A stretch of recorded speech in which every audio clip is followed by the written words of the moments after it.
तो मुझे बताइए कि सॉफ्टवेयर डेवलपमेंट इंडस्ट्री में बेसिकली क्या क्या मॉडल्स हैं, बिजनेस मॉडल्स क्या हैं? अगर मैं कहता हूँ यार कि मेरे पास एक टीम है 10-20 लोगों की, मैं किन किन बिजनेस मॉडल से उनके ऊपर बिल्ड कर सकता हूँ या अपने कस्टमर्स को बिल्ड कर सकता हूँ? अच्छा, इसमें ना मेरे माइंड में 2-3 मॉडल आते हैं। जो कि सबसे जो फेमस मॉडल है ना, वो तो है प्रोजेक्ट बेस्ड मॉडल। कि मतलब आप डिफरेंट क्लाइंट से कम्युनिकेट करते हैं, बड़े प्लेटफॉर्म है जहाँ से आप प्रोजेक्ट पिक करने की कोशिश करते हैं। एक प्रोजेक्ट पिक करते हुए कंप्लीट प्रोजेक्ट होता है जिसकी आपके पास सारी रिक्वायरमेंट्स आ गई हैं, एंड टू एंड पता करना क्या है। ये सिंपल होता है प्रोजेक्ट। एक तो तरीका ये है कि हम प्रोजेक्ट पिक करें और उसके ऊपर काम करें। दूसरा जो हमारे पास है वो है रिसोर्स ऑगमेंटेशन, जिसमें यह है कि for example there is a team who is already working on some project but they want another person और अदर एम्प्लॉय, मतलब कि एक और उनको चाहिए रिसोर्स अपनी टीम में ऐड करने के लिए। अब यहाँ पे प्रोजेक्ट्स हमारे पास नहीं आया, यहाँ पर हमारे पास एक क्लाइंट आया जो कहता है भी मुझे सिर्फ एक रिसोर्स पकड़ा दो और फिर मैं उसको जैसे मर्जी। एक डेवऑप्स इंजीनियर, एक बैकएंड इंजीनियर, मतलब कि हो सकता है कि उनके पास ना बैकएंड की सारी टीम थी, फ्रंट एंड की टीम नहीं थी। उन्होंने कहा भी फ्रंट एंड का काम आप कर लें, या फिर फ्रंट एंड की टीम थी, उसमें एक रिसोर्स काम था, एक रिसोर्स हमें देते। और ये टिपिकली उनको फ़ायदा इसमें ये होता है कि उनको हायर नहीं करना पड़ा, बहुत सारी चीज़ें, बेनिफिट्स नहीं देने पड़े, उसको टैक्स इम्प्लिकेशंस नहीं थे, उसके 401 की होता है यूएस के। अब जैसे हमारे पास ऐसा कोई आता है, उनको देखे ना लैपटॉप उनको देना पड़ रहा है, ना उनको बंदा हायर करना पड़ा, उनको एक ऑलरेडी ट्रेंड बंदा सामने पड़ा हुआ मिल गया कि भाई ये पड़ा है बंदा करेंगे। हाँ, और अगर इवन वो बंदा जाता भी है तो वो उनकी हेडेक नहीं है, ये जस्ट गेट द नेक्स्ट। मतलब हमें वो फिर अब हमारी हेडेक है, एक रिसोर्स गया तो दूसरा रिसोर्स हमने ही उनको प्रोवाइड करें, क्योंकि हमने अपना बिजनेस भी तो चलाना। राइट। तो ये है सेकंड मॉडल जो बड़ा ज़बरदस्त मुझे भी लगता है। पहला मॉडल मैंने आपको बता दिया, प्रोजेक्ट बेस हम पिक कर लें। थर्ड मॉडल जो है ना, बड़ा ज़बरदस्त मॉडल है, वो भी कुछ कंपनी उसके कर भी रही हैं उसके ऊपर काम। डेंजरस मॉडल उसको हम कह लें, नाम हम उसको दे लेते हैं इस तरह से कि डेंजरस मॉडल है। अच्छा, उसमें अच्छा बाकी हमने मॉडल बताएं, बड़ी जल्दी समझ आ गए हैं सबको, ठीक है, कि प्रोजेक्ट बेस क्या है और रिसोर्स ऑगमेंटेशन क्या है। ठीक है। तीसरा है फेक मॉडल। अच्छा, फेक मॉडल कुछ इस तरह से है कि करते क्या हैं लोग ये करते हैं कि फॉर एग्जांपल जैसे पाकिस्तान में है, काफ़ी सारी ऐसी कंपनीज़ हैं जिनके कुछ जानने वाले कुछ रिसोर्सेज हैं यूएसए में बैठे हुए, यूके में बैठे हुए, आयरलैंड में बैठे हुए, यूरोप में बैठे हुए। वो क्या करते हैं, उनको उनका चाहिए कि SSN नंबर, इससे सोशल सिक्योरिटी नंबर मेरे ख्याल से होता है यूएसए यूके वाली साइड पे। अब क्या करेंगे, वो उन्हीं की प्रोफाइल से अप्लाई करेंगे, इंटरव्यूज़ भी देंगे। लेकिन इंटरव्यूज़ कौन दे रहे हैं, वो लोग इंटरव्यूज़ नहीं दे रहे जो वहाँ बैठे हुए हैं। उनके सिर्फ सोशल सिक्योरिटी नंबर यूज़ हो गया, उनका रेज़्यूमे बन गया, कम्युनिकेशन हो गई।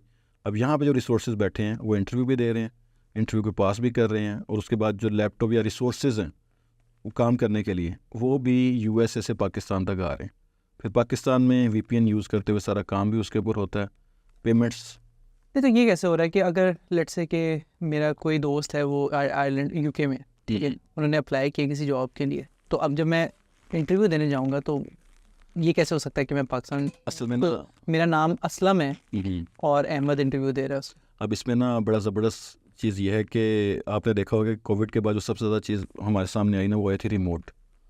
अब लोग करते क्या हैं, रिमोट आप अप्लाई कर रहे हैं, आप जॉब्स ही उन पर अप्लाई करें जो रिमोट जॉब्स हैं। अब क्लाइंट आपसे पूछता है भाई कि आपने हफ्ते में एक दिन ऑफिस भी आना है। जैसे ही उसने पूछा हफ्ते में एक दिन ऑफिस आना, आपने साथ ही उसको रिप्लाई किया नहीं भाई रिमोट जॉब चाहिए मुझे, अगर है तो मैं अवेलेबल। मतलब कि वो बंदा कभी उनसे मिलेगा ही नहीं। ठीक, तो वीडियो कॉल, अब ये वीडियो कॉल्स की भी आपको बताता हूँ, जहाँ तक मुझे आइडिया है वहाँ ये भी चीज़ फेक हो जाती है, ये भी चीज़ फेक होती है। अच्छा, मतलब कि फॉर एग्जांपल अब जिस बंदे का आपने रेज्यूमे लिया या जिस बंदे से आपने मतलब कि जिस बंदे को जो बंदा वहाँ पे है, अब जो मैंने उनकी लिंक्डइन प्रोफाइल्स देखी ना, उनकी पिक्स नहीं लगी हुई लिंक्डइन प्रोफाइल्स के ऊपर। अच्छा, क्या क्यों नहीं लगी हुई? अच्छा, ठीक, वो इसलिए नहीं लगी हुई कि जब आगे अच्छा, अब रिक्रूटर के क्वेश्चन भी क्या होते हैं। रिक्रूटर आपसे ये कहता है कि अच्छा यार मुझे अपना रेज्यूमे तो भेज दे, मुझे अपनी एक इमेज भी भेज दो।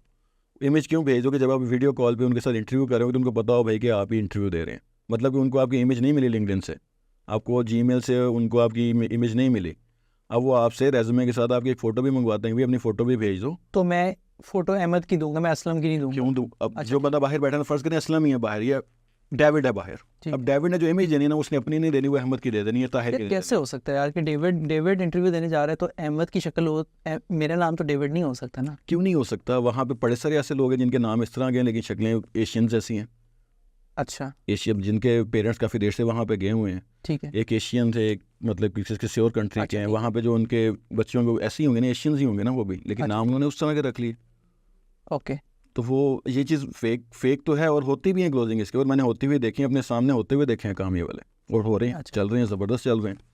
इस पर प्रॉफिट मार्जिन तो बहुत ही है। तो डेंजरस मॉडल पे फिर क्या होता है? मतलब एक इंटरव्यू दे दिया वगैरह सारा कुछ कर लिया, सो मैं I am posing as Aslam और डेविड, ठीक है, डेविड बन के मैंने अपोज कर दिए और फिर प्रोजेक्ट क्लोज हो गया। उसके बाद बस फॉर ऑल प्रैक्टिकल पर्पसेस उस कंपनी या उस कस्टमर के लिए मैं डेविड ही हूँ। बिल्कुल ऐसे ही है, राइट। और मैं पाकिस्तान से वीडियो कॉल्स भी कर रहा हूँ और वीडियो कॉल्स भी कर रहे हैं, उनका काम भी कर रहे हैं, सब कुछ ज़बरदस्त चल रहा है। वीपीएन आपने यूज़ किया है क्योंकि आपको ऐसे में जब आप कहीं क्लोज होता है तो आपको जो मशीन्स मिलती हैं ना वो बड़ी सिक्योर मशीन्स मिलती हैं। सिक्योर मशीन्स का मतलब है कि वो आपकी लोकेशन ट्रैक कर रहे होते हैं कि भाई बंदा है कहाँ पे। उनको GDPR कंप्लायंस। हाँ जी, उसका भी उन्होंने सोल्यूशन रखा है, उसके लिए उन्होंने वीपीएन रखे हुए हैं। वीपीएन अब पाकिस्तान में हमारे पास मॉडर्म्स ऐसे अवेलेबल हैं जिनके अंदर IP एड्रेस आपका सेट हो जाता है USA का। अब उसके साथ जो भी लैपटॉप कनेक्ट होगा वो यही शो करेगा कि भाई USA में बैठा हुआ है ये बंदा, अच्छा मतलब यहाँ तक काम हो रहा है। उसके पे पर मंथ चार्जेस भी लेते हैं वो इस चीज़ के कि राउटर हमने आपको दिया हुआ है। अच्छा, राउटर की वन टाइम कॉस्ट नहीं है, राउटर के पर मंथ चार्जेस है, सब्सक्रिप्शन है। ठीक है। सब्सक्रिप्शन है। और 4 से 5 डिवाइसेस उसके साथ कनेक्ट हो जाती हैं। अब आप काम पाकिस्तान से कर रहे हैं लेकिन आप वहाँ भी ये शो हो रहा है कि भाई USA में बैठा हूँ मैं। ठीक है, सही है। ठीक है, हम आई थिंक हम इस तीसरे वाले मॉडल पे इतना ज़्यादा डिस्कस नहीं करते आज। ज़रूरत भी नहीं है, ये मैं वैसे बता रहा हूँ ये मॉडल अच्छा आजकल अगर पाकिस्तान में देखा जाए तो ये मॉडल बड़ा ही ज़्यादा चल रहा है क्योंकि प्रॉफिटेबल बहुत ज़्यादा है। अच्छा, कैसे? प्रॉफिटेबल ऐसे अब आप देखें ना, अगर हम ऑलराइट कि वो उधर के रेट चार्ज हो। उधर के रेट्स, अब उसको उधर के रेट्स मिले, उसने उसमें 30% या 40% अपना रख लिया, टैक्स भी काटे, उसके बाद भी इतनी ज़्यादा अमाउंट होती है कि यहाँ पे वो बहुत ज़्यादा प्रॉफिटेबल बन जाता है। राइट। अब पाकिस्तान से अगर वो हायर फॉर एग्जाम्पल USA की एक कंपनी वो पाकिस्तान में डायरेक्टली हायर करती है, वो उसको $10,000 पर मंथ नहीं देगी, वो उसको 4,000 पे क्लोज कर लेगी, 3.5 पे क्लोज कर लेगी, 5 पे क्लोज कर लेगी। अब UK अगर आप जाते हैं वहाँ पे आपका अगर 4-5 साल या 6 साल एक्सपीरियंस आप 100K पे क्लोज कर रहे हैं, आई थिंक इजीली 150 या 200K भी क्लोज। बिल्कुल ऐसे ही है, बड़े आराम से आपको 10-12 हज़ार आपके पास आ रहा है। उस 10-12 हज़ार में से आप टैक्स डिडक्शन करने के बाद भी 8-9 हज़ार बच रहा है आपके पास। राइट। उसमें से 50% भी वो रख ले, 50% भी आपके पास आ जाए तो आप तो ज़बरदस्त है भाई। 10 बंदे बैठे हैं तो मौजें लगी हुई हैं, चल रहा है सब कुछ सही। और ये हो रहा है।